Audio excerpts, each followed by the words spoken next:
Audio Jungle.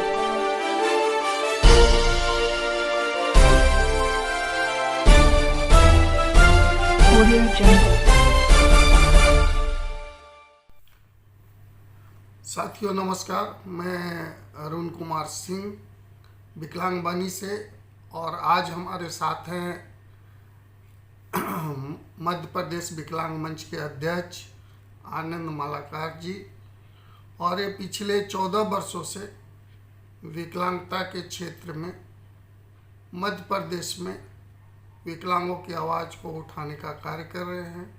तो आज हम इनसे बातचीत करेंगे कि किस तरह इस आंदोलन से जुड़े हैं और किस तरह यहाँ तक पहुँचे हैं और क्या क्या सफलता है, क्या क्या बदलाव इन्होंने मध्य प्रदेश में आया है पिछले 14 वर्षों में, जब से विकलांग संगठन वहाँ काम कर रही है। तो स्वागत है आनंद मालाकार जी इस शो विकलांग बानी में। जी नमस्कार। नमस्कार। आप सबसे पहले अपने बारे में बताइए कि आप करते क्या हैं। मेरा नाम वैसे तो आनंद मालाकार है और मैं खंडवा नगरी से, किशोर कुमार जी की नगरी से मैं मध्य प्रदेश का रहने वाला हूँ। और पिछले 14 वर्षों से विकलांगता के क्षेत्र में राष्ट्रीय विकलांग मंच शाखा मध्य प्रदेश विकलांग मंच के साथ में जुड़ा हूँ। वैसे मेरी जॉब जो है 2016 से लगी है। मैं ESI राज्य कर्मचारी बीमा सेवाएं लालबाग बुरहानपुर में पदस्थ हूँ, LDC की पोस्ट पर सहायक ग्रेड 3। और इसी के साथ साथ मैं समाज सेवा का कार्य भी करता हूँ, जो हमारे विकलांग लोगों के ज़िंदगी में बदलाव लाने के लिए है। आपके घर में कौन कौन है? मेरे घर में हम वैसे हमारा सम्मिलित परिवार है, 15 सदस्यों का परिवार है, जिसमें हम 3 भाई और 3 हमारे जो 2 बहुएँ हैं, एक मेरी मिसेस, पापा, मम्मी और हमारे तीनों भाइयों के मिलाकर के 7 बच्चे हैं। ऐसे करके हमारा पूरा बड़ा परिवार है। आपकी शादी हो गई? हाँ, मेरी 2013 में शादी हुई है।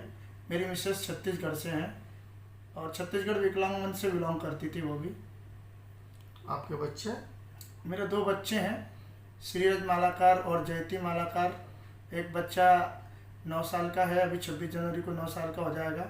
गुड़िया है, वो 6 साल की होगी।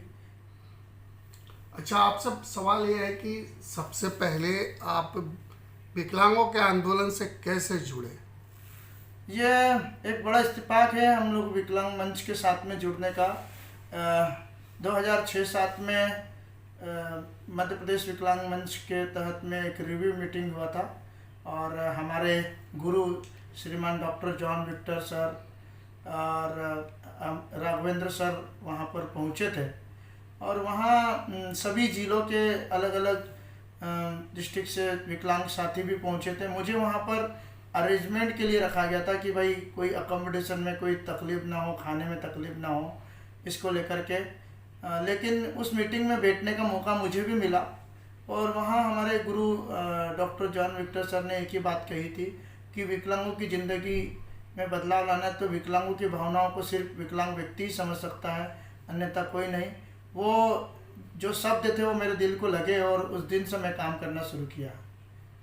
तो 2006 से आज तक लगा हुआ हूँ और एक सदस्य बनकर के एक वॉलंटरी रूप से विकलांगों के लिए हित के लिए काम कर रहा हूँ।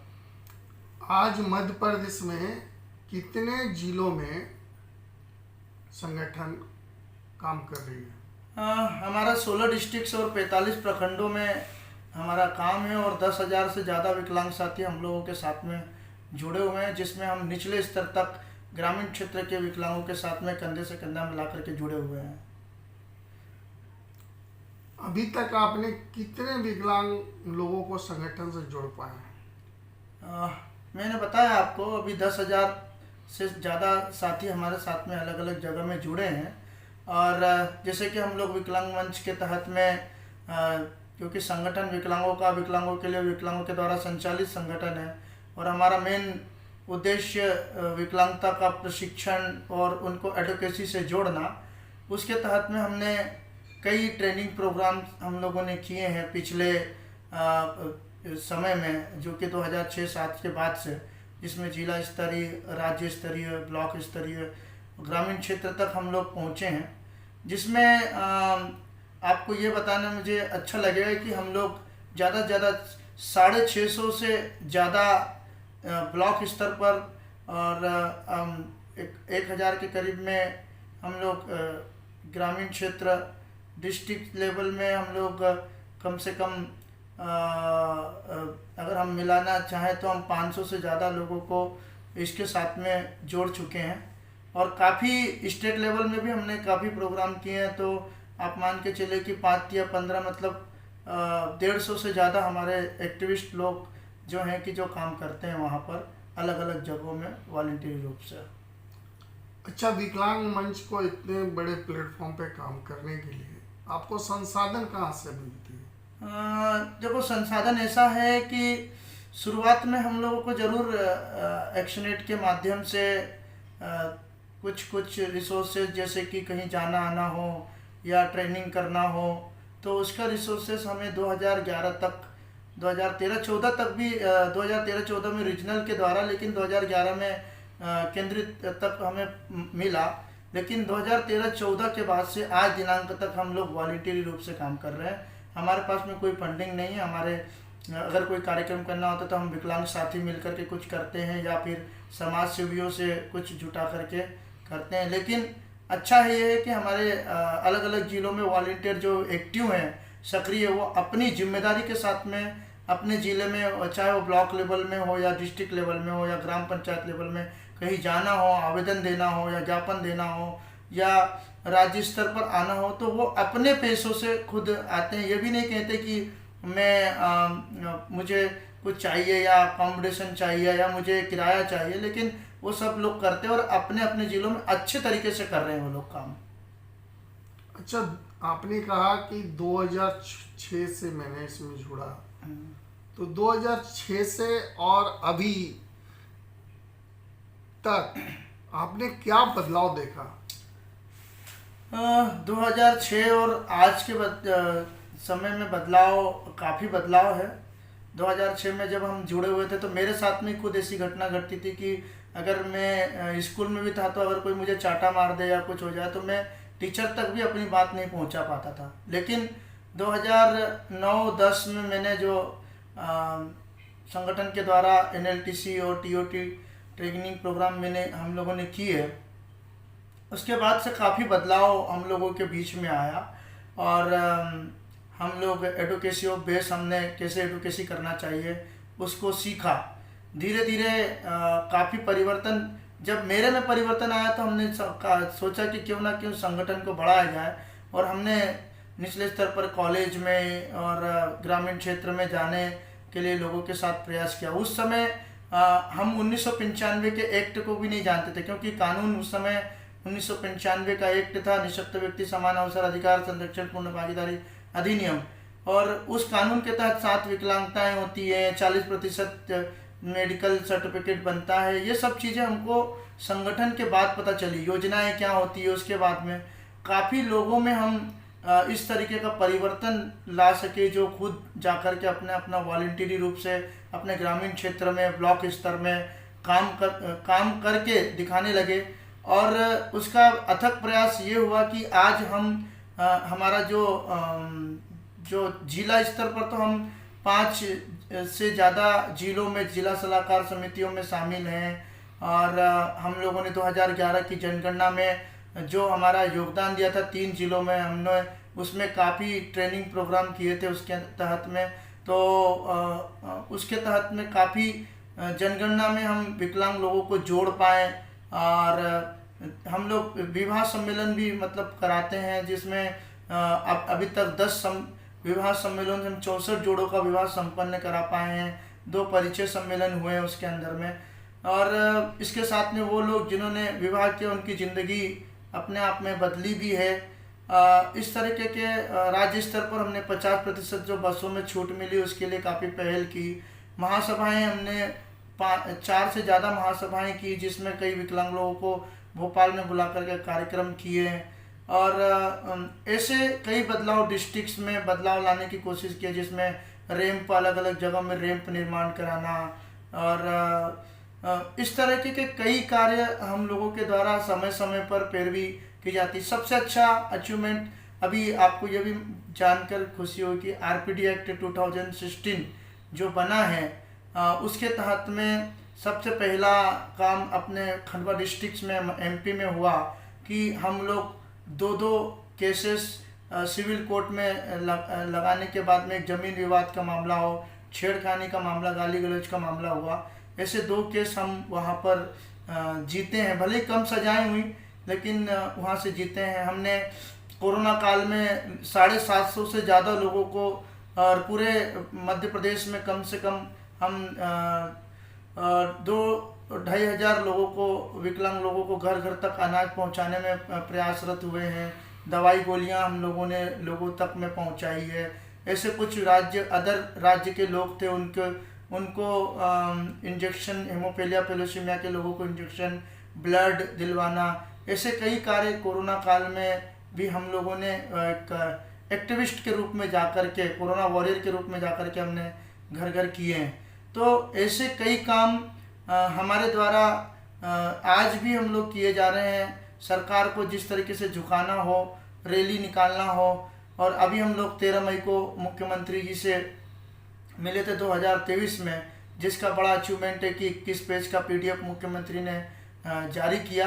दिव्यांग स्वाभिमान यात्रा के साथ में मिलकर के MPVM ने किया, तो इसका काफ़ी आउटपुट सरकार के पास में गया और काफ़ी उसका प्रभाव आने वाले समय में दिखने को मिलेगा। हम लोगों ने एक संगोष्ठी कार्यक्रम किया था 2023 में सितंबर माह में, जिसको लेकर के सभी अलग अलग संगठन, समितियां, संस्थाएं, जिनको हम लोगों ने बुलाया और एक छत के नीचे 76 लोग और 23 से ज़्यादा संगठन के लोग उसमें शामिल हुए और हम लोगों ने कुछ मुद्दे डिसाइड किए मैनिफेस्टो में डालने के लिए, और हमारे मुद्दे कई पार्टियों में दिखाई भी दिए और उसका अब आने वाले समय में काफ़ी प्रभाव मिलेगा। ये छोटे छोटे प्रयास हैं हम लोगों के। ऐसे कई छोटे छोटे अचीवमेंट हम लोगों के पास में जो कहना अभी सही नहीं है। मतलब यहाँ पर बड़ा जब होगा तो हम लोग जरूर इसके बारे में और चर्चा करेंगे।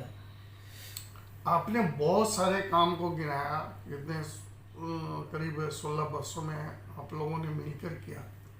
इसमें एक बात आप जिक्र बीच में कर रहे थे कि NLTC और TOT कि इसका मैंने ट्रेनिंग लिया, तो NLTC और TOT है क्या?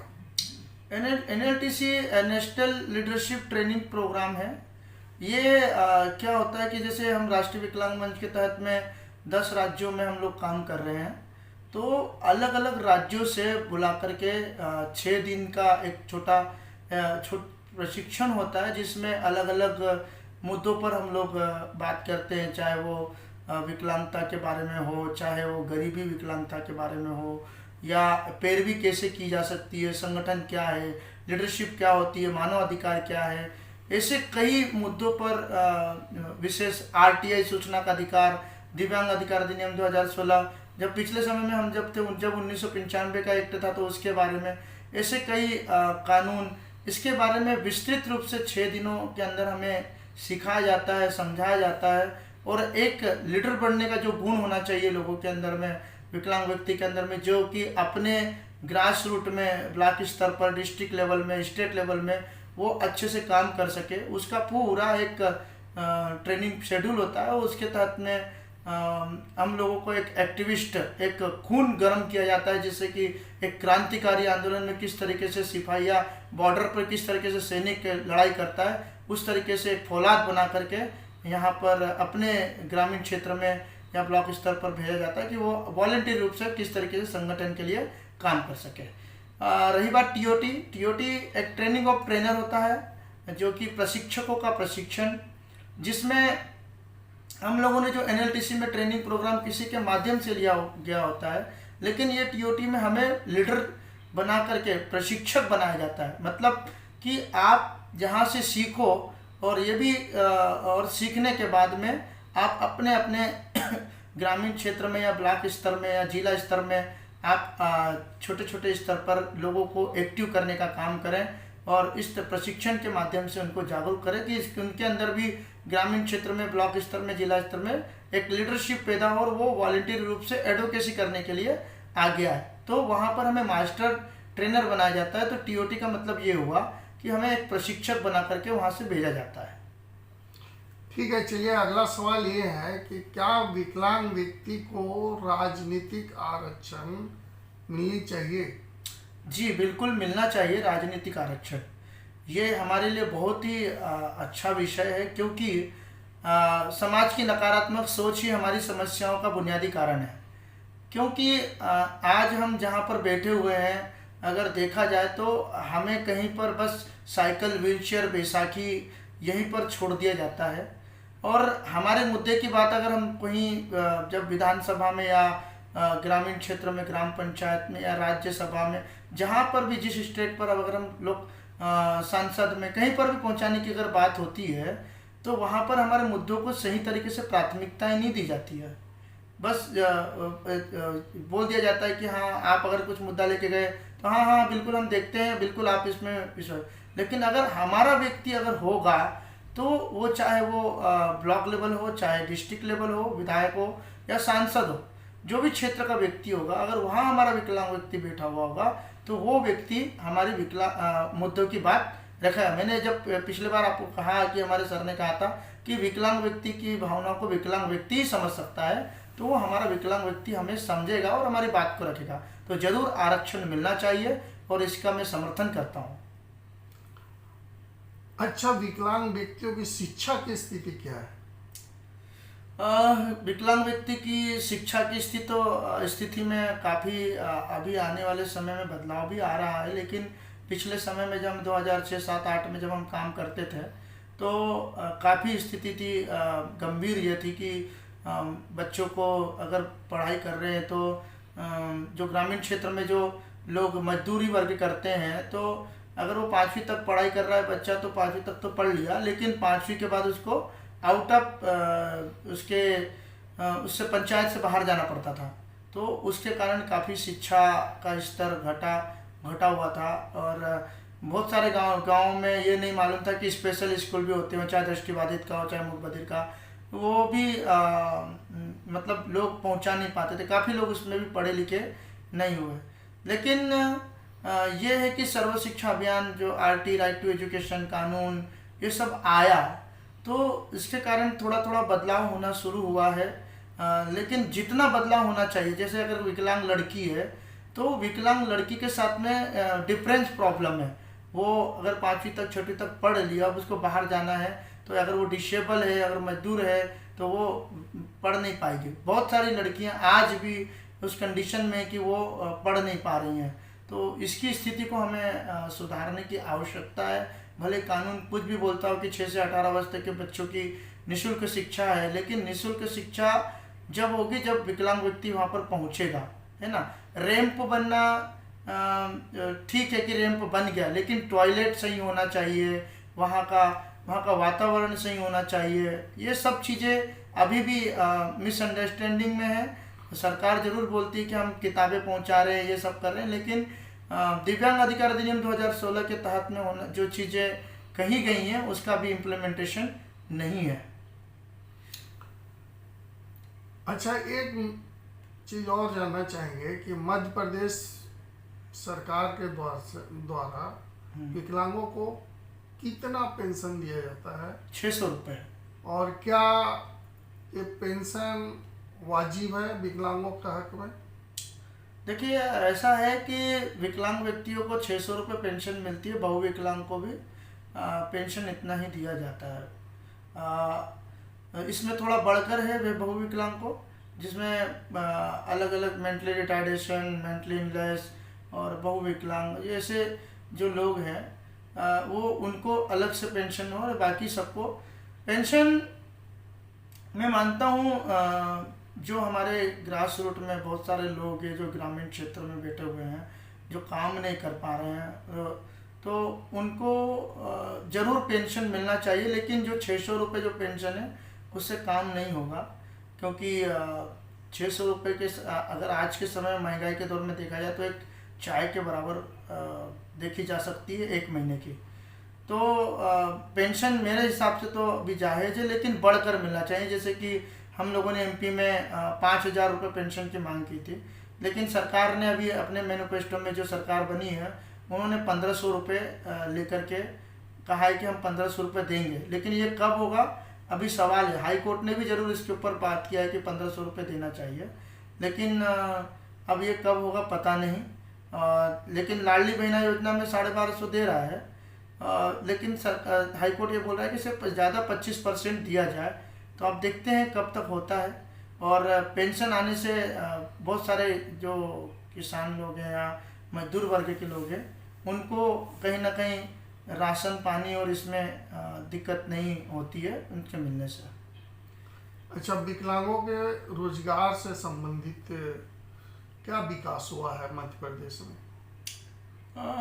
विकलांगों के रोजगार से रिलेटेड में मैं अगर देख रहा हूँ तो सबसे पहले तो मैं बात कहूँगा कि बैंक लोन सुलभ नहीं है। बैंक लोन सही तरीके से मिल नहीं पाता। विकलांग व्यक्ति अगर बिजनेस करना भी चाहता है, मेरे पास इसके कई उदाहरण हैं। दूसरा, ये ज़रूर ये कहते हैं कि हम ट्रेनिंग दे देंगे, ट्रेनिंग के बाद में